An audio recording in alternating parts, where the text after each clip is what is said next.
Thank you very much, and thank you for that kind introduction.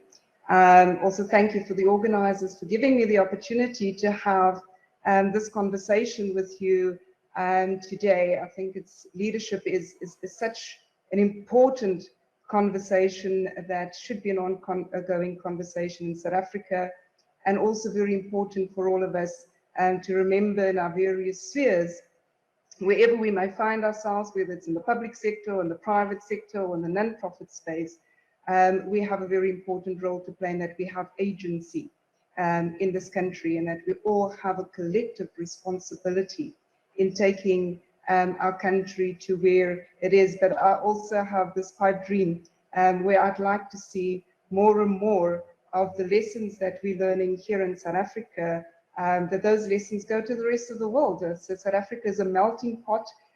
We are a very good example of what you can achieve with diversity.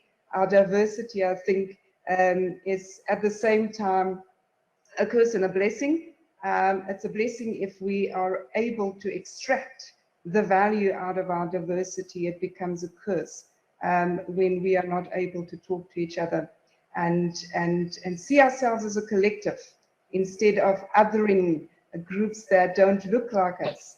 But the more and more we start to see the value that we have when we come together, I think the faster we'll be able to run. First point I want to make, and before I get into the presentation itself, is that leadership for me is not a noun, it's a verb. And I think it's important that we reflect on that. It is a doing word. You lead people. You exercise leadership. And exercising leadership, more often than not, you only really truly see that when we have to lead people through very difficult circumstances. And of course, the last 2 years, we've learned lots of extra lessons because the last 2 years have been very, very, very challenging. And I'm seeing that with my clients in the coaching sphere, but also in the corporates where we're dealing with teams, and the effect of the last 2 years. And it's part of the reason why it's so important for us to have the conversation around leading through inflection points. So let me start with talking about what an inflection point is, just to make sure that we're all on the same page. So if you look at a graph, at that point in the graph where we can either curve upward or downward, either go positive or negative, essentially is where that inflection point is. And we have that inflection points in multiple moments in our exercising of leadership. Trouble is that we don't always recognize inflection points for what they are, and for the implications that may be sitting in that inflection point. And the decisions that we're making at that inflection point could ultimately get the organization, those people we're leading, into an upward trend, into positive, as opposed to negative, but then of course also understanding the ripple effects in terms of our broader society.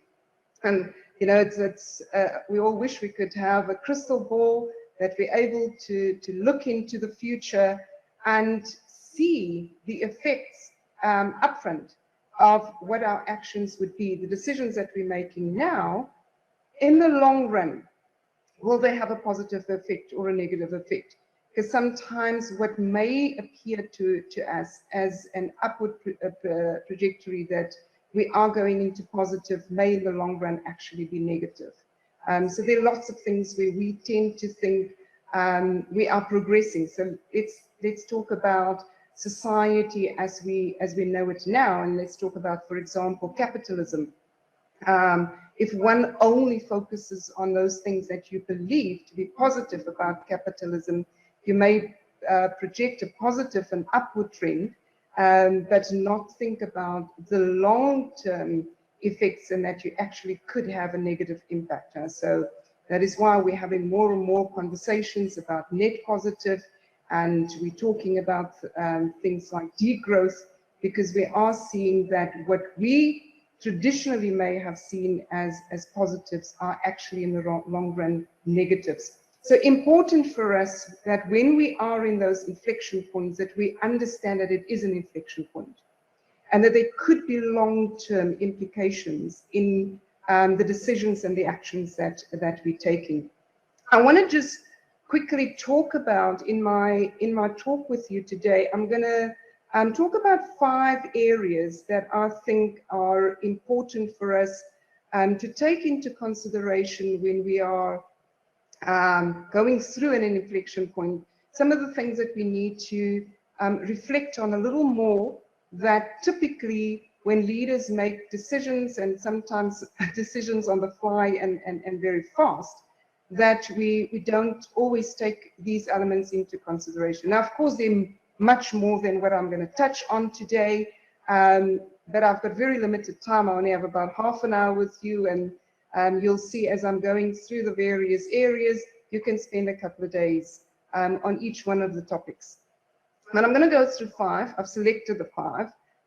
There are more than the 5, of course, as I said. Right? So I want to talk about self-awareness. I want to talk about fear.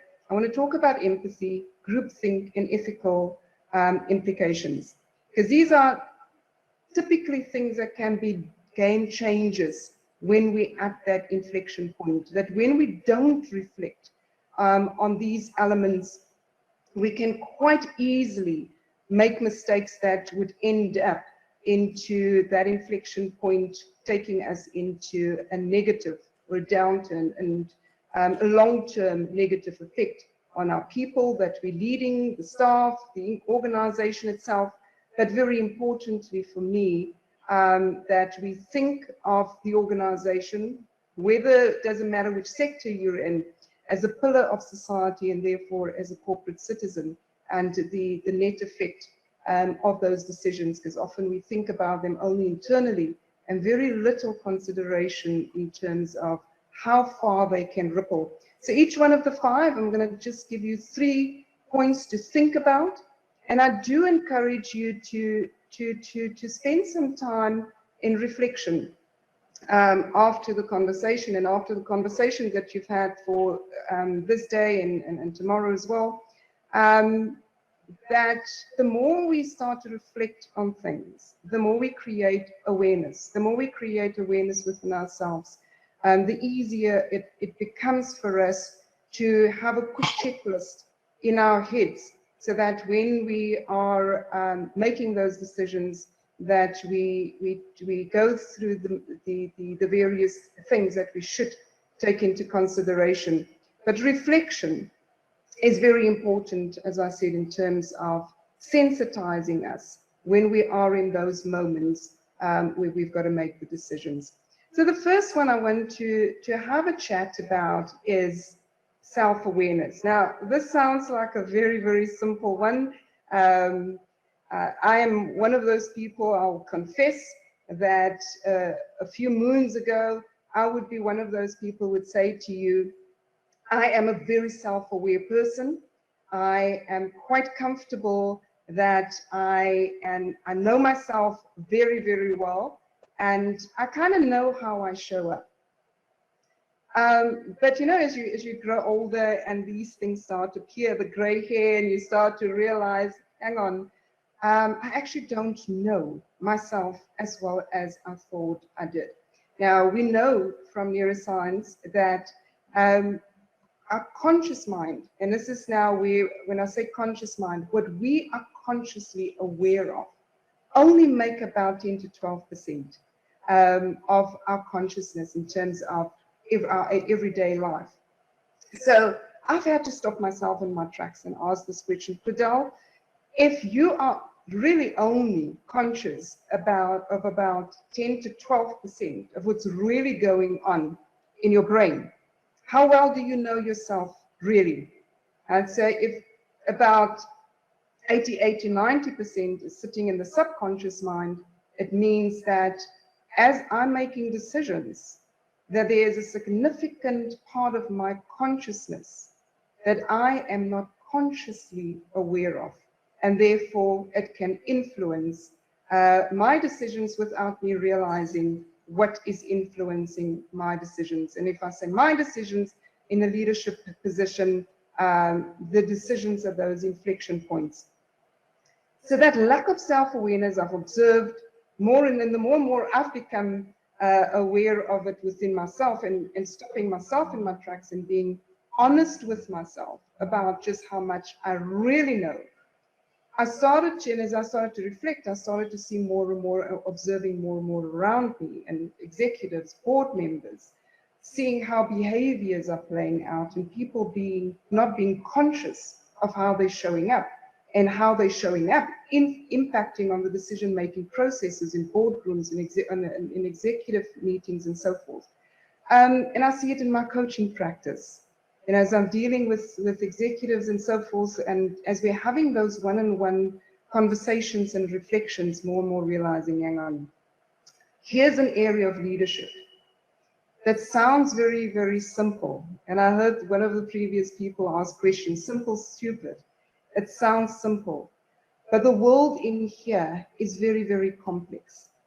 And for us to just gloss over this, as leaders, what we're actually doing is robbing those who are the beneficiaries or the victims of our decisions, of us showing up in the best version of ourselves and applying our minds deeply enough for us to make sure that we have that we're making the right decisions in terms of the long-term effects.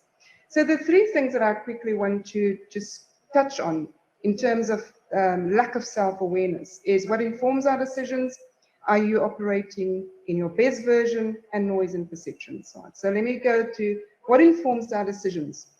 And here, as I said, that reflection on what is sitting in the subconscious mind. Some of the things that I've had to face within myself is having grown up in the South African context, and growing up in the apartheid era had impacted on how I see the world, significantly so. And I'm just giving you one example, which is a real South African example, which most of us should identify with. So to what extent, Claudelle, when you're seeing decisions on the board, or when you're seeing a problem or a challenge, and you go into problem-solving mode, right? So problem-solving modes, if you look at the brain, so this is the front part of the brain. This is where your prefrontal cortex is. The prefrontal cortex is where the executive functioning is sitting. And that's where our decision-making is sitting. So when I'm operating here, to what degree is my limbic system? And this is where my emotions are sitting. And my emotions, to a large degree, being impacted upon by my past experiences. How do they impact on those decisions? And so the more and more I reflect on how the world is impacted on who I am and how I show up, I can start to think about what informs my decisions. And this is a difficult, it sounds simple, but when you start to practice it and you start to really confront yourself, you start to realize that it is actually difficult. But it is imperative for leaders to have that conversation with self on an ongoing basis, to ask themselves continually, what informs my decisions? How can I be certain that what seems to me like me making an objective decision is completely an objective decision?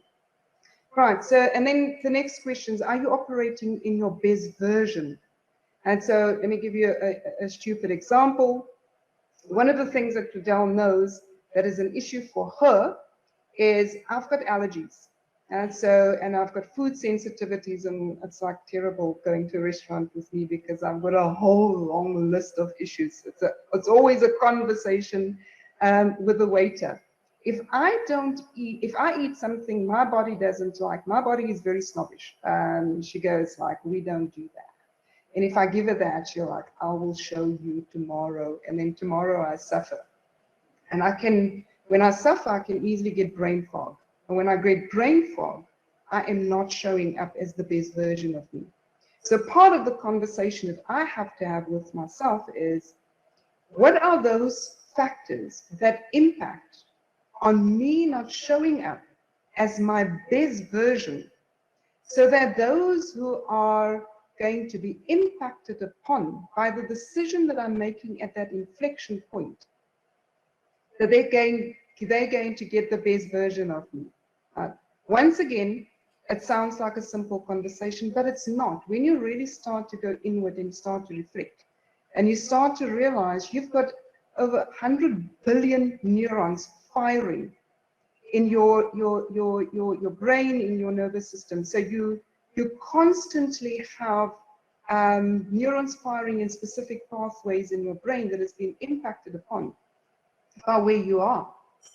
Right? And the same applies to a question was asked about merit. Right? So, but merit also has, it's a longer question than just on qualifications, right? Because sometimes we just look at qualifications and we look at technical competence, but we're not always looking at other kinds of competence, such as the ability in the South African context to fluidly move between the past, the present, and the future.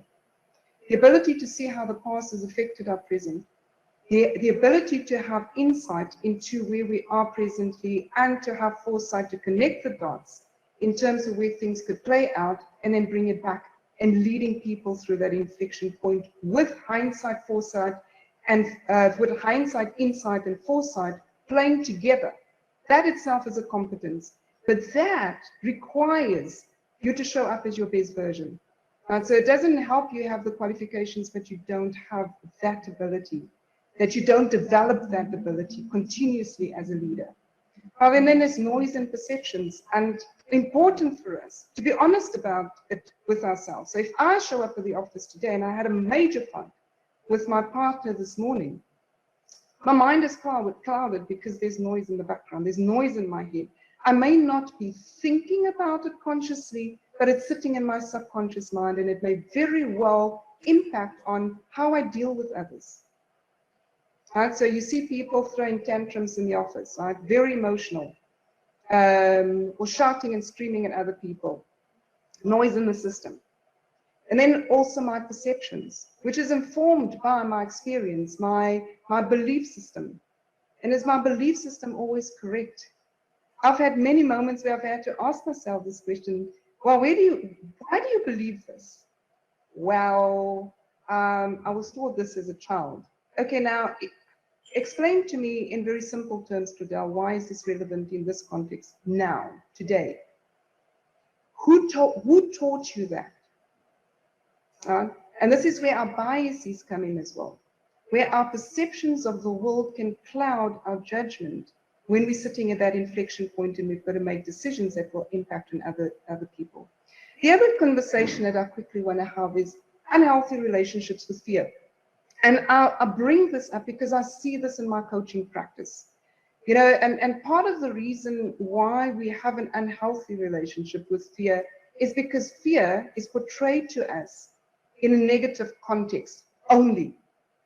And fear is not necessarily a negative issue, right? So let's quickly talk about fear's function. I'd say if that part of the brain that I'm pointing to is where the amygdala sits, is in your limbic system. Essentially, nature created fear so that we know when we're in danger. Right? So if you go back to our ancestors many, many, many moons ago, if you were out and there was a lion, you needed to know. I mean, talking about the time when we didn't have guns, when human beings are actually quite defenseless without our weapons that we have created over time. If the fear response doesn't kick in, then you're not going to act in an appropriate manner, right? So when we go into a fear response, essentially what happens is our heartbeat goes up, cortisol surges. The reason for that is your body puts you in motion to run or to fight or whatever it is that you need to do in that context. So fear has a function. And I always say this to people, especially when they are in organizations where I refer to the wolves in sheep's clothing, or where wolves run in packs. That you need that, because your system helps you to recognize when you need to go into action, whatever that action may be, right? So, and sometimes what we do is, because we are so socialized to and we override that fear response. No, I mustn't be afraid. I must just be brave. We then start to ignore the signals. And so we pick up, our subconscious mind picks things up all the time. You know, when you have an uneasy feeling in situations, we then suppress that, right? So then we ignore the signals. And when we ignore the signals, we then start to walk straight into problem areas, or our responses are not appropriate. Right? So depending on what the situation is, sometimes it is about, you need to think very strategically and have a longer term plan in terms of how you're going to deal with it. Sometimes people think, I'm going to speak up now, and then what happens is that they find themselves in trouble. Third thing that I quickly want to talk about is hidden fears. And this really comes back to subconscious mind, stuff that has happened to us in the past, and sometimes those fears play out and we don't realize that they're impacting on our decisions. Sometimes it's not. Sometimes it's something like, I am afraid of losing my income, and therefore I am not speaking up in a situation where I actually should be speaking up. Big thing that we're also dealing with, that we're seeing, is lack of empathy. And in the last few years, the last 2 years, I think some organizations have done really, really, really well in the space of empathy and helping people through the loss and grieving and so forth. And some organizations have just fallen down flat. And part of the conversation that we should have as leaders is, how well are we doing in our organizations in terms of empathy? Right, so quickly want to talk to you about this. If you look at that picture of the brain, you see about here, there's that red flag there, the TPJ, that's the temporoparietal junction of your brain. That is the area of the brain that lights up when we think about other people. And it is also the area of the brain, it's also the area of the brain where we often find that people are very underdeveloped, right? So when we say think about other people, our ability to recognize that people outside of us, I mean everybody, because we tend to think that everybody sees the world the way we see it. The ability to understand that other people experience a different reality. So we're all together in this conversation now. All of you are listening and hopefully listening to me right now, but you're all experiencing the moment differently. And so your ability to then start to see that others are separate from you, they experience the world differently, they have different responses to change, help us to start to think about understanding the change impact on different people. The change impact, we can't look at people as a homogeneous group. So when we look at the people that we're leading, understanding the change impact. Understanding that if we're not going to move at the pace that the majority can absorb, that we're going to have casualties in the process, right? And we're going to lose people, or it's going to impact on the production in the organization, because people are going into depression and so forth. I've just gone through a series of conversations with people on behalf of a client, and just seeing the effects of the organization going at a pace that people can't absorb on individuals, where people, when somebody, tears in the eyes, say to me, I feel useless, and my leadership cannot see that. So it's important that we have a view of that when we're going through that inflection point. And to be honest about our own biases in the process. Very difficult for us to do this, because as human beings, we all want to be seen as good people. I'm a good person, and therefore, when I make decisions, I make decisions in the best interest of everybody. Much more difficult to say, I am biased, and my bias may be clouding my judgment in this instance, right? And I've had to say to myself, Claudelle, you have to just make peace with the fact that there are biases in your head that you have to constantly face, and you've got to deal with them when you're in different situations. But when we acknowledge that, So instead of thinking of myself, I'm a good person, I'm an ethical person, I think of myself as I'm a human being. I have biases, and when I recognize that, it starts with awareness. Then I can have the conversation with myself about what are they and what do I need to do about them. Groupthink, also a big thing that tends to happen when we are going through the inflection point. Some of the concerns that we should be taking into consideration when we're making collective decisions, when going through a group, an inflection point. So I'm talking about a group of executives or board members. The illusion of invulnerability in the organization. We have tackled so many things before. This is a strong organization, and that is an illusion. Right? So when the minute we go into that illusion, we stop asking ourselves the right questions.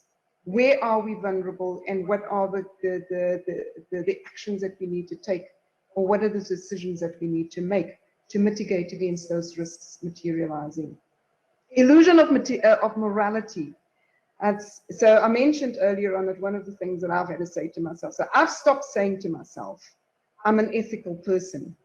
I'm saying that Claudelle, as a human being, who every day of her life strives to live an ethical life or to apply ethical principles, that's probably a better phrasing, a human being who applies ethical principles.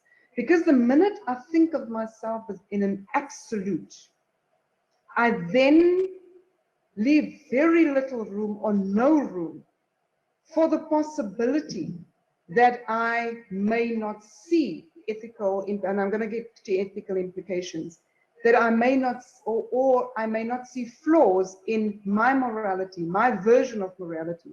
Because remember, my morality is influenced by my perceptions or my belief system that I have brought with me as I grew up. And then mind guards in groupthink is typically those people with a halo effect. Because the person's name is Claudelle, and Claudelle is seen as an ethics guru, she then is the one whose ideas we take on, and people stop thinking for themselves in the groupthink. Ethical implications, of course, we can't have a conversation about going through inflection points without talking about the ethical implications. Here, key questions that we need to ask is, what is the harm? Who could be harmed in the process? Who will be impacted upon, right? So, and be able to think broader than just those who look like us, right? And those who look like us, not necessarily just a gender issue or a race issue, those are normally in play, but also those who are, that we've othered for various reasons. They have a different belief system. They are in a different organization, or whatever it may be. And to have an understanding of that, the extent of the impact. I'm very concerned that we are talking about ethics mostly only in relation to corruption and fraud. And that's important, especially where we are as a South African society. But there is much more at play. So when you're going to, in conclusion, when you're going through inflection points, it is important to ask ourselves these questions. The game changes in the inflection point. How self-aware are we as individuals, as a group, fear, empathy, groupthink, and so forth. I do hope that each one of you were able to get a little bit, a nugget or two out of the conversation today, and I thank you for listening.